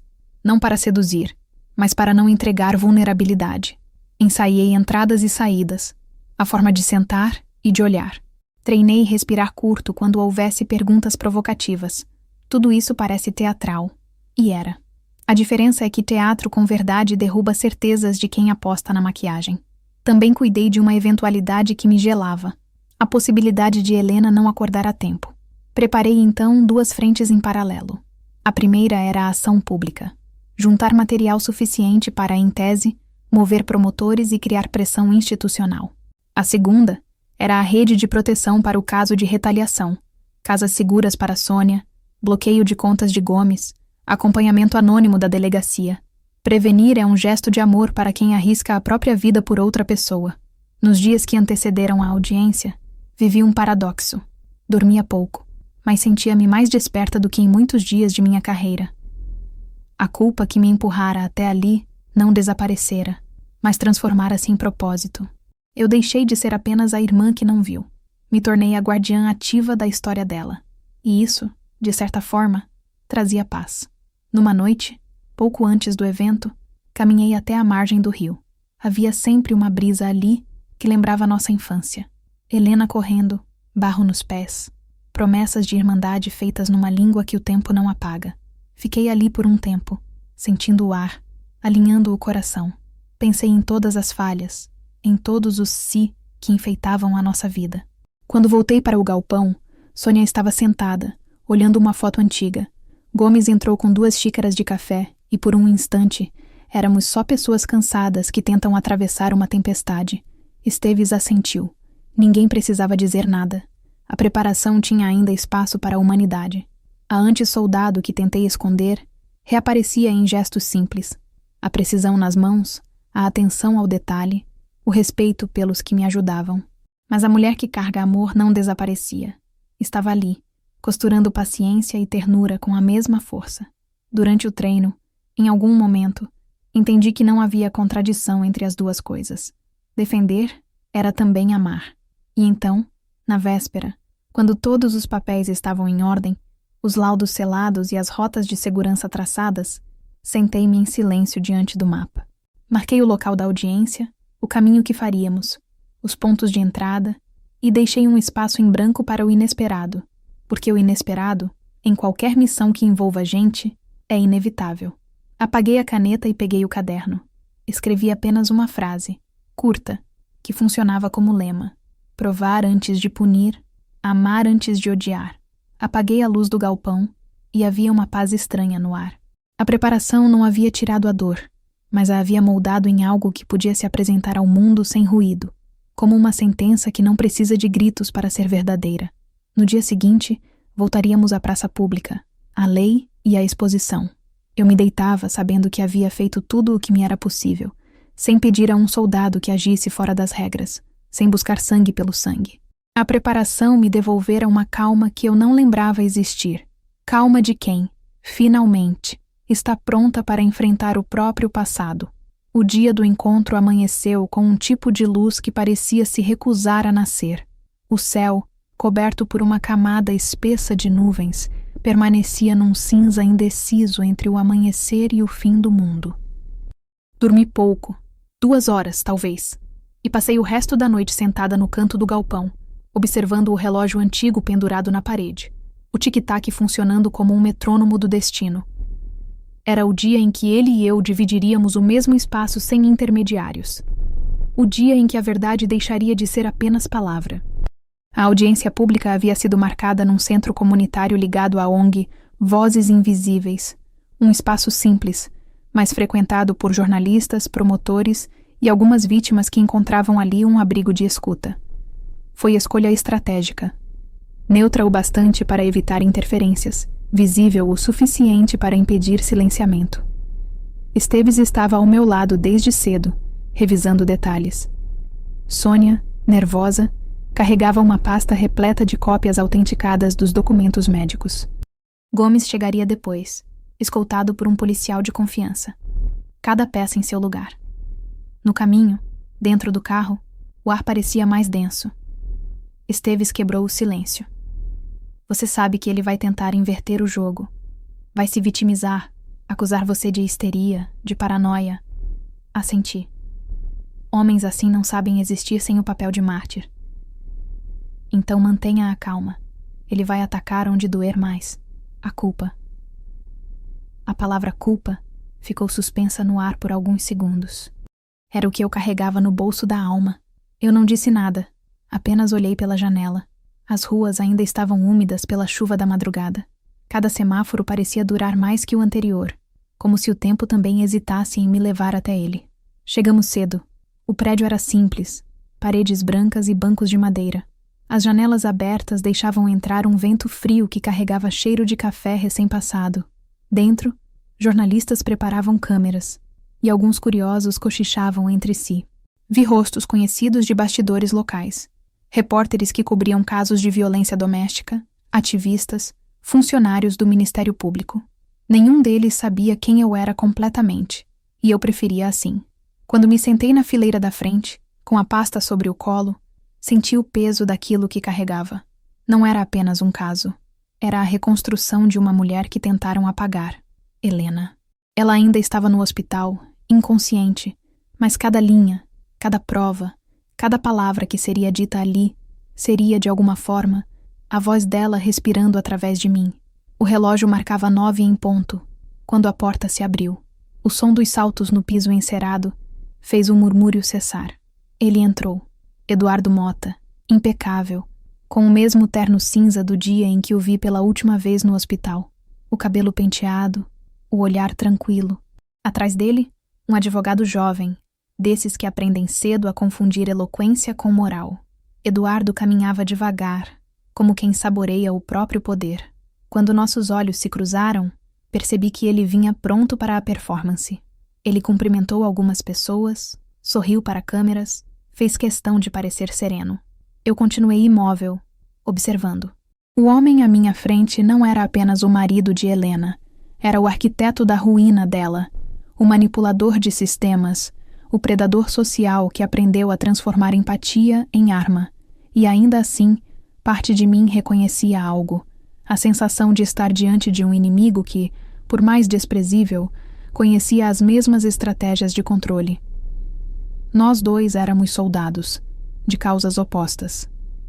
A audiência começou sem dramatismo. A mediadora, uma mulher de voz firme e olhar compassivo, explicou as regras.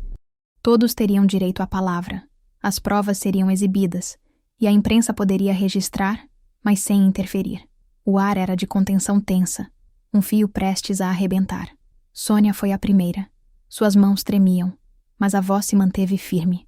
Relatou os dias de trabalho, os medicamentos sem receita, a demissão repentina. Quando apresentou a cópia da prescrição adulterada, ouviu o estalar das canetas dos jornalistas anotando. Eduardo manteve o olhar fixo no chão, a mandíbula travada. Em seguida, Gomes foi chamado. Falou pouco, mas o suficiente. Contou sobre as ordens dadas para limpar o terreno e sobre a noite em que o carro dele foi usado para transportar algo pesado. Um corpo ou um fardo grande, não sei, mas pesava. As palavras ficaram pairando no ar como fumaça. O advogado de Eduardo levantou-se imediatamente. Essas acusações são absurdas. Meu cliente é um empresário respeitado, está colaborando com as investigações e foi alvo de uma campanha difamatória conduzida por uma ex-militar emocionalmente instável. Ele me olhou diretamente quando disse isso, e parte da plateia murmurou. Esteves apertou minha mão discretamente sob a mesa. Respirei fundo. A mediadora fez sinal para que eu falasse. Levantei-me, sentindo o peso das horas de preparação se condensar nos meus ombros. Andei até o centro da sala, cada passo medido, sem pressa. A luz branca do teto parecia fria demais, mas servia ao propósito. Nada de sombras. Coloquei sobre a mesa as cópias impressas dos registros de visita ao hospital, os comprovantes bancários, as fotos dos hematomas, o relatório médico original. Nenhum discurso poderia competir com aquilo. Sou Ana Lemos, ex-capitã das Forças Armadas. Comecei. Estou aqui não como militar, mas como irmã. Há 6 meses, minha irmã, Helena, deu entrada neste hospital com ferimentos graves. A versão oficial, queda acidental. As evidências que apresento provam o contrário, e mostram mais, que essa queda foi a última etapa de uma cadeia de manipulações, chantagens e crimes financeiros que envolvem o senhor Eduardo Mota. A sala silenciou. Eduardo manteve o rosto impassível, mas o músculo do maxilar se contraiu. Continuei. Durante anos, minha irmã foi usada como fachada para empresas de lavagem de dinheiro. Quando tentou romper, foi silenciada. O Sr. Mota usou influência para adulterar laudos, comprar testemunhos e transformar um crime em tragédia doméstica. Mas o que ele esqueceu é que cada mentira deixa rastro, e eu aprendi a seguir rastros. Apresentei, um por um, os documentos. Laudos, datas, assinaturas. A cada item, o advogado tentava intervir, mas era contido pela mediadora. Em determinado momento, ouvi uma câmera disparar. Um jornalista fotografando os papéis. Era o início do fim dele, e ele sabia. Quando terminei, fechei a pasta devagar e encarei Eduardo. O senhor disse uma vez que algumas pessoas se machucam sozinhas, mas minha irmã não caiu. Foi empurrada. Por suas mãos ou por seu dinheiro, não importa. Agora, o mundo sabe. Ele se levantou, abrupto. A máscara de calma se partiu. Isso é difamação. Vocês não têm provas conclusivas. Essa mulher está desequilibrada. Sempre teve problemas de autoridade. Perdeu a carreira por insubordinação. A voz dele ecoou pelo salão, mas soou como eco vazio. Os jornalistas se movimentaram, gravando. Esteves deu um passo à frente. Cuidado, Mota. Tudo o que disser está sendo registrado. Eduardo tentou recompor-se. Passou a mão pelo cabelo, sorriu de canto e disse: Sabe, capitã, é admirável como a senhora ainda acredita em heroísmo. O mundo real é outro. O sistema protege quem entende como ele funciona. Olhei para ele e respondi: O sistema não é invencível. É apenas preguiçoso. E acabou de ser acordado. Nesse instante, um dos jornalistas levantou o celular. Senhor Mota, o Ministério Público confirmou há pouco a abertura de um inquérito sobre suas empresas. Deseja comentar? O rosto dele empalideceu. O advogado, sem reação, recolheu os papéis com mãos trêmulas. A notícia havia saído antes mesmo de ele prever. Esteves havia enviado o dossiê completo na noite anterior, e a imprensa agora fazia o trabalho que a justiça costuma adiar. O encontro terminou sem aplausos, sem alarde. Ele saiu cercado, o advogado tentando abrir caminho. Quando passou por mim, sussurrou: Você não sabe com quem está mexendo. Respondi sem alterar o tom: Eu sei exatamente. Um homem que acha que impunidade é farda. Depois que ele se foi, sentei novamente. As pernas tremiam, mas não por medo. Era o corpo reconhecendo que a guerra havia mudado de fase. Sônia chorava em silêncio, e Esteves olhava para mim com um misto de orgulho e cautela. Isso foi só o primeiro disparo, disse. Agora ele vai tentar se proteger. A diferença é que, desta vez, o mundo inteiro viu o rosto dele. Ficamos ali até o salão esvaziar. Quando saí, o sol começava finalmente a romper as nuvens. Pela primeira vez em meses, senti o calor da luz no rosto sem que me parecesse agressivo. Era um calor limpo, de recomeço. No carro, em silêncio, olhei para o celular. Uma notificação nova. Mensagem de número desconhecido. Ela abriu os olhos. O coração disparou. Helena. O encontro tinha terminado. Mas a guerra, agora, ganhava nova dimensão. E eu estava pronta para tudo o que viesse. As horas que seguiram a mensagem foram as mais longas da minha vida. Eu lia e relia as 4 palavras na tela. Ela abriu os olhos, como se cada letra pudesse desaparecer se eu piscasse. O tempo perdeu lógica. Fiquei imóvel dentro do carro, o sol atravessando o para-brisa. O som distante da cidade dissolvido em um zumbido constante. Eu não chorei. Não havia espaço para lágrimas. Só uma calma cortante, como a que antecede o disparo. Helena estava viva, e isso mudava tudo. Dirigi até o hospital sem pensar. Lembro-me apenas do som dos pneus na pista molhada, do rádio desligado e das mãos suando no volante. Quando cheguei, o mesmo segurança da última vez tentou me barrar, mas uma médica apareceu e fez sinal para deixarem passar. Ela despertou há pouco, disse, mas está fraca, confusa. Ainda não fala muito.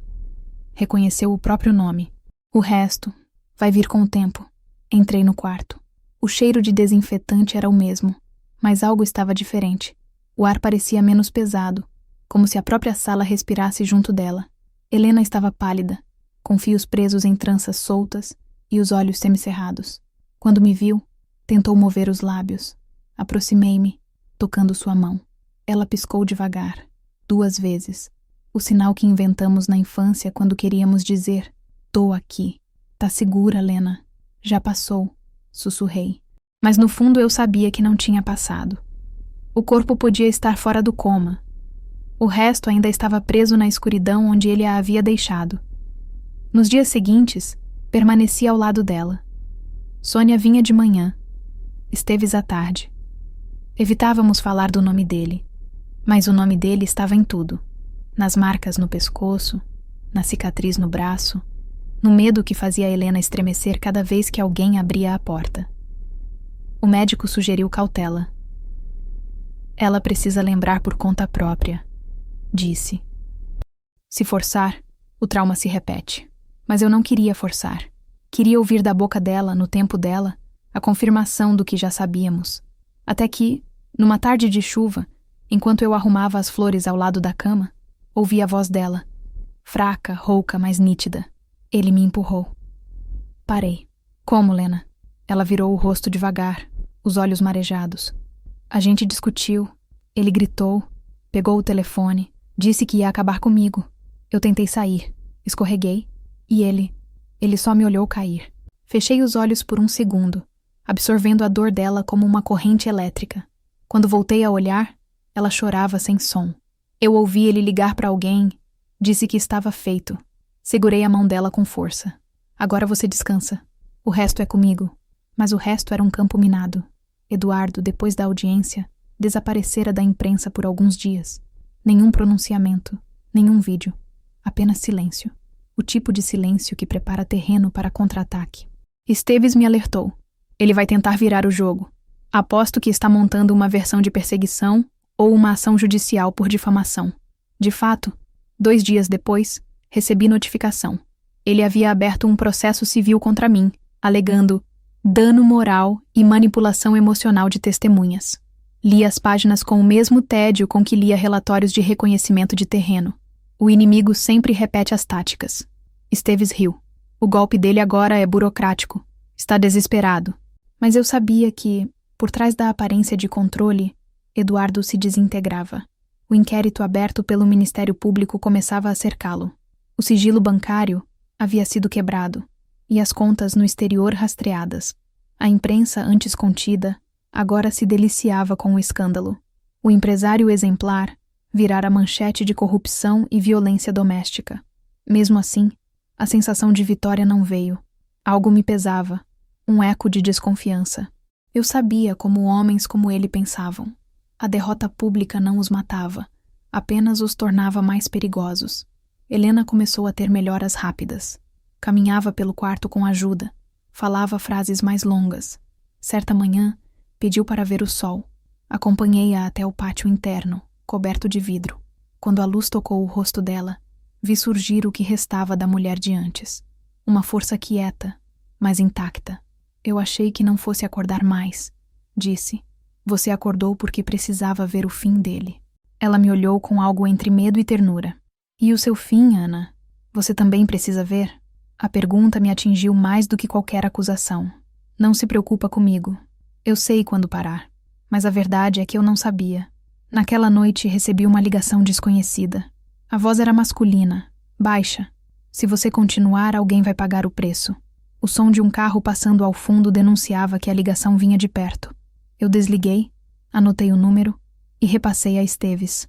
É ele ou alguém dele? Quer que eu haja? Perguntou. Não ainda. Deixa que ele pense que me assustou. No dia seguinte, fui chamada pela promotoria. Queriam o depoimento de Helena, oficial. O promotor responsável, um homem de fala cuidadosa, explicou. Precisamos de uma declaração formal. Mesmo com as provas, o testemunho dela é crucial para amarrar o caso. Mas havia um problema. Helena, embora lúcida, ainda temia falar. O trauma transformara a fala em arma de 2 gumes. Ele vai saber que fui eu, repetia. Ele já sabe, respondi. E mesmo assim ainda está em pé. Não quer cair sozinho. Mas vai. Passei o resto do dia preparando-a emocionalmente. Não como irmã, mas como oficial.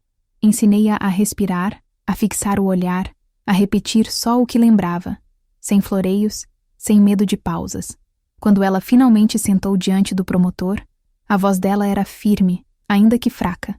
Contou sobre a discussão, a ameaça, o empurrão, e terminou com uma frase que eu jamais esquecerei. Ele acreditava que ninguém me ouviria, que eu não valia o esforço. Mas ela ouviu. Aquilo encerrou o depoimento com uma força que nenhum discurso meu teria. Os dias seguintes foram um desfile de notícias, manchetes, entrevistas. Eduardo tentou responder com vídeos, negando tudo. Em um deles, apareceu chorando diante das câmeras, alegando ser vítima de uma campanha feminista orquestrada. O público se dividiu. Metade o via como monstro, metade como mártir. A velha tática, manipular a empatia. Mas o julgamento real não era o dos tribunais, nem o das redes. Era o que acontecia dentro de cada pessoa que um dia acreditou nele. Vi amigos se afastando, sócios sumindo, contratos sendo rompidos. Aos poucos, o império dele se desfazia não por um golpe, mas por erosão moral. Ainda assim, ele não parava. Começou a enviar intermediários. Um deles, o advogado jovem, me procurou. Senhora Lemos, o senhor Mota deseja encerrar esse conflito. Está disposto a um acordo privado, uma indenização generosa. Olhei para o homem e senti um misto de pena e raiva. A única moeda que me interessa é a verdade, e ela já está paga. O advogado insistiu. Pense na sua irmã, na privacidade dela, na sua carreira. Essas coisas vazam. Deixe vazar. A vergonha não é minha. Ele saiu sem olhar para trás. E eu percebi que o império de Eduardo desmoronava um pilar por vez. Mas o que veio depois foi pior. Uma madrugada, meu celular vibrou. Era Esteves. Ana, aconteceu algo. A voz dele soava contida, como se cada palavra pesasse. Eduardo foi encontrado no escritório com um ferimento na cabeça. Tentativa de suicídio, dizem. Mas tem mais. Havia um bilhete. Fui até lá. O prédio cercado, luzes azuis piscando. Um policial me reconheceu e me deixou entrar. O corpo dele estava desacordado, mas vivo. O bilhete, manchado de sangue e uísque, dizia apenas: eu só queria que acreditassem em mim. Olhei aquele homem estendido no chão, o mesmo que quase matou minha irmã, e senti algo inesperado. Cansaço. Nenhum prazer, nenhuma sensação de justiça. Só a confirmação de que monstros morrem do mesmo jeito que todos, cobertos de medo e mentira. Quando voltei para o hospital, contei a Helena. Ela fechou os olhos e disse: calma. Então acabou. Quase. Os meses seguintes foram lentos. O processo seguiu. A imprensa cansou do caso. O país encontrou outro escândalo para consumir. Eduardo sobreviveu, mas perdeu tudo. Empresas, apoio, respeito. Helena recebeu alta. O rosto dela tinha cicatrizes pequenas, mas os olhos, enfim, estavam vivos. Um dia, caminhando na beira do mar, ela disse: sabe o que dói mais? Não foi o que ele fez. Foi o tempo que eu perdi tentando entender porquê. Talvez nunca entenda, Lena. Alguns homens não têm porquês. Só hábitos. Ela assentiu. E você? Vai voltar para a farda? Não. A guerra agora é outra. O vento carregou a resposta dela. E caminhamos em silêncio. Naquele momento, percebi que o julgamento verdadeiro já havia acontecido. Não no tribunal, não na TV, mas ali, entre duas irmãs que aprenderam a sobreviver. O silêncio de Helena, o peso do que ela viveu, a exposição dele, tudo formava o veredito que importava. A verdade tinha resistido. Mais tarde, quando cheguei em casa, encontrei uma caixa na porta. Dentro, o meu crachá antigo, a farda dobrada e um bilhete de Esteves. Missão concluída. Hora de descansar. Sentei no chão e chorei, não de tristeza, mas de alívio. Pela primeira vez em anos, a guerra em mim também começava a cessar. Os meses que se seguiram ao julgamento foram feitos de um tipo de vazio que não era ausência, mas espaço. Um espaço em que o barulho das sirenes, dos jornalistas e das vozes sussurradas finalmente começava a se dissipar. A guerra havia terminado, mas eu ainda acordava no mesmo horário de sempre, como se o corpo se recusasse a aceitar a paz. É difícil desaprender a vigília. Helena estava de volta à casa da nossa infância. Uma casa simples, perto do mar, onde o som das ondas servia de abrigo. Eu a visitava todo fim de tarde. Ela passava horas cuidando de pequenas coisas, regando as plantas, reorganizando livros, tentando recuperar a normalidade, uma tarefa de cada vez. Às vezes falávamos, às vezes só ouvíamos o vento. A voz dela ainda carregava um tremor leve, como se cada frase fosse um fio reatado. E eu percebia, a cada palavra, o quanto ainda havia de força dentro dela. Não a força do combate, mas a força calma de quem sobreviveu ao impossível. O processo de Eduardo seguia seu curso. Lento, burocrático, mas irreversível. O império dele ruíra como areia molhada. As empresas em nome de laranjas foram dissolvidas, as contas bloqueadas, e o nome que antes ocupava colunas sociais agora surgia em notas de rodapé de jornais. Réu aguarda julgamento em liberdade. Ele estava livre, mas preso dentro do próprio colapso. Às vezes, quando alguém mencionava o nome dele, Helena desviava o olhar. Eu também. Já não havia raiva, apenas o instinto de quem não quer desperdiçar fôlego revivendo fantasmas. Esteves voltara para o norte, onde abriu uma pequena empresa de segurança privada. Mandava mensagens curtas de tempos em tempos. Tudo tranquilo por aqui. Às vezes, sem motivo aparente, eu respondia apenas: missão cumprida. Ele sempre deixava o recibo de leitura sem resposta. E eu sabia que aquele silêncio era o jeito dele de dizer: eu também. Aos poucos, comecei a desmontar o quartel improvisado. Recolhi os mapas, os documentos, o quadro branco com setas e nomes. Guardei tudo dentro de uma caixa de papelão que etiquetei como Arquivo 27 Helena. O número vinha do meu antigo distintivo, um código pessoal que eu usava quando precisava lembrar quem eu era antes de tudo isso. Fechei a tampa e deixei a caixa no armário de aço, junto às minhas fardas antigas. Pela primeira vez em anos, o armário não parecia um túmulo, mas um arquivo encerrado. A rotina voltou de modo desigual. No início, eu me pegava estranhando o silêncio. As manhãs pareciam longas demais, os ruídos da rua altos demais. Eu fazia café e me sentava à mesa, encarando o vapor subir, lembrando de todas as vezes que fizera o mesmo ritual antes de partir para missões. Mas agora não havia missão. Havia o depois. Numa dessas manhãs, recebi um envelope pardo, sem remetente. Dentro, uma folha datilografada com uma única frase: algumas guerras terminam quando o inimigo se rende. Outras, quando o soldado decide baixar a arma. Não havia assinatura, mas reconhecia a digitação de Esteves, o ritmo das letras, a precisão militar das margens. Sorri, guardei o papel dentro do caderno preto e decidi seguir o conselho. Comecei a caminhar todas as manhãs pela praia, descalça. O frio da areia era um lembrete constante de que eu ainda podia sentir. O mar nunca mais me pareceu o mesmo. Ele tinha o tom de todas as coisas que eu deixara submergir.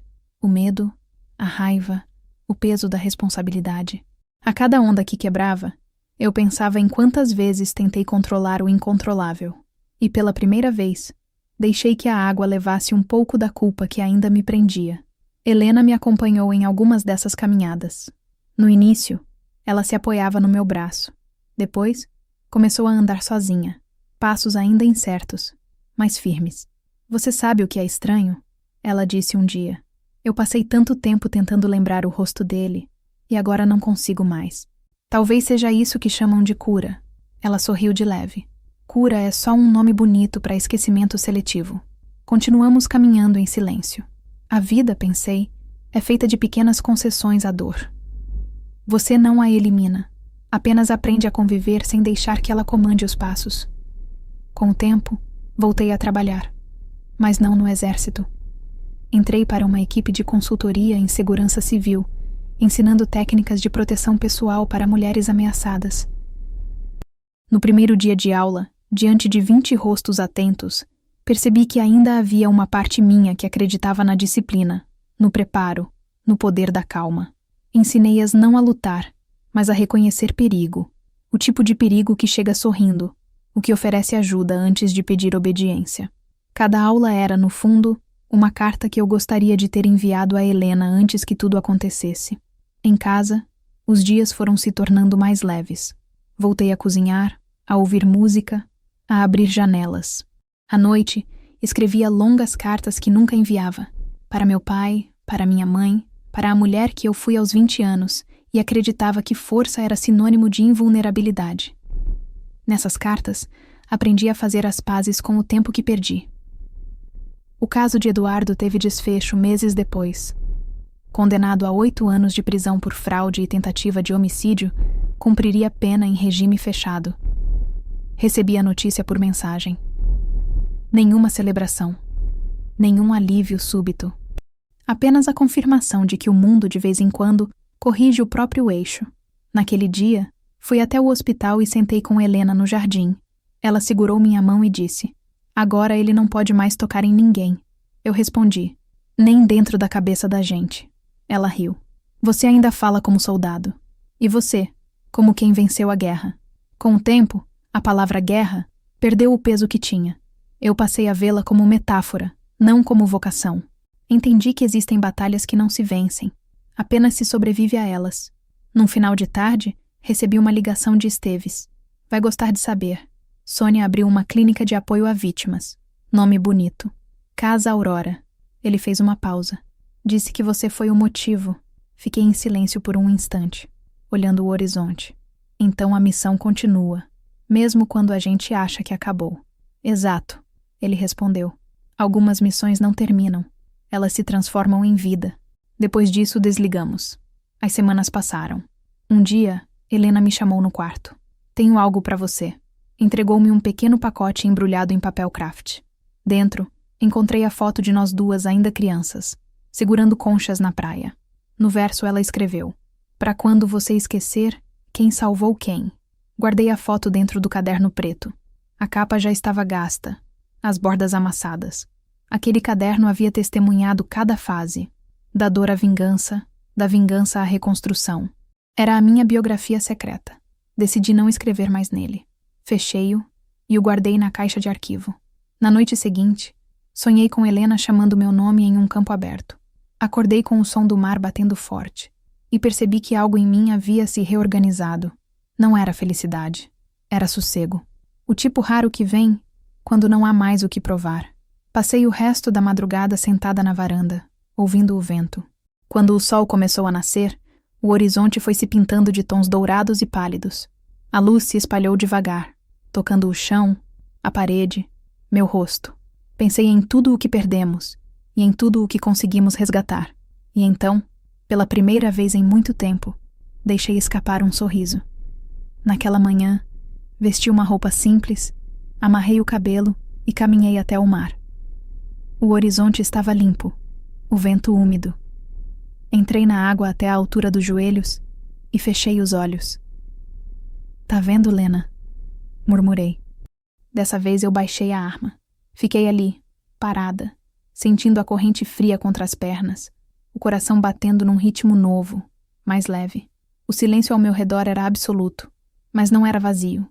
Era cheio de presença. O tipo de silêncio que não assusta, mas acolhe. Quando voltei para casa, o telefone tocou. Era a repórter que cobrira a audiência meses antes. "Capitã Lemos, estamos fazendo uma matéria sobre resiliência feminina. Posso incluir sua história?" Sorri, olhando pela janela. "Não precisa, querida. Minha história já está onde deve estar." "E onde é isso?" Olhei para o mar, o reflexo do sol dançando na superfície, e respondi: "Na memória de quem aprendeu a sobreviver." Desliguei o telefone, sentei-me à mesa e fiz o que não fazia havia muito. Escrevi uma última linha no papel solto que ficara fora do caderno. A guerra acabou, mas o silêncio, o bom silêncio, é o que restou para me lembrar que viver também é uma forma de vencer. Dobrei o papel, deixei-o sobre o móvel ao lado da foto de nós duas e, pela primeira vez em anos, saí sem olhar para trás. O sol, enfim, brilhava inteiro, e o silêncio que me acompanhava já não era de espera, era de paz.